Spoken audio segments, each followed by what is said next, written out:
Sonia Gandhi BJP BJP BJP हमसे डरता है, BJP BJP BJP BJP Modi हमसे डरता है। Indian national Congress, Indian national Congress, Modi सरकार, मोदी सरकार, मोदी सरकार,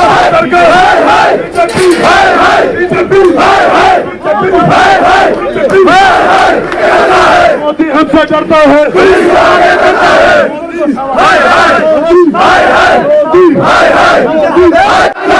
BJP BJP BJP BJP BJP BJP BJP Bharatiya Janata party की जो जालिम सरकार इस वक्त नरेंद्र मोदी की सदारत में सेंटर में चल रही है, उसने हर तबके पे और खासकर अपोजिशन पार्टियों पे जिस तरह से जुल्म शुरू किया है, जिस तरह से उसने ईडी को आगे किया हुआ है, जिस तरह से ईडी के थ्रू, सीबीआई के थ्रू, इनकम टैक्स के थ्रू, बाकी डिपार्टमेंटों के थ्रू उसने लोगों पे अत्याचार और जुल्म किया है, उस जुल्म को हम अब बर्दाश्त नहीं करेंगे।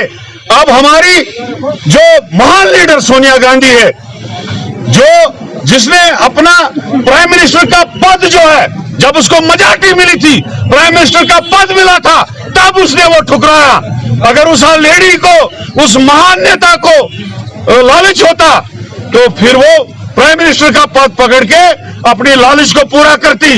लेकिन आज नरेंद्र मोदी ने जिस तरह से राहुल गांधी को 60 घंटे की पूछताछ की, 5 दिन ईडी दफ्तर में बिठा के रखा, और आज हमारी महान नेता, ऑनेस्ट लीडर, महान लीडर सोनिया गांधी को 2 दिन से उसने ईडी के दफ्तर में बिठा के रखा है, उस पर झूठे मुकदमे दायर कर रहा है। उसको हम कंडेम करते हैं। हमारे कांग्रेस के हर वर्कर की जान कांग्रेस सोनिया गांधी के लिए सारे सड़कों पे लड़ते रहेंगे जब तक ये जालिम सरकार गिर ना जाए और मोदी वही चला जाए जहां से वो आया है। इस तानाशाह ने तमाम जो इंस्टीट्यूशन है वो तबाह कर दिए, इलेक्शन कमीशन को तबाह कर दिया। हमारी डिलिमिटेशन देखो किस हिसाब से की उसने, हमारे 370 केस है उसने तोड़ा। इसलिए हम कंडेम करते हैं जो मोदी के यहाँ जम्मू कश्मीर के असासे जो है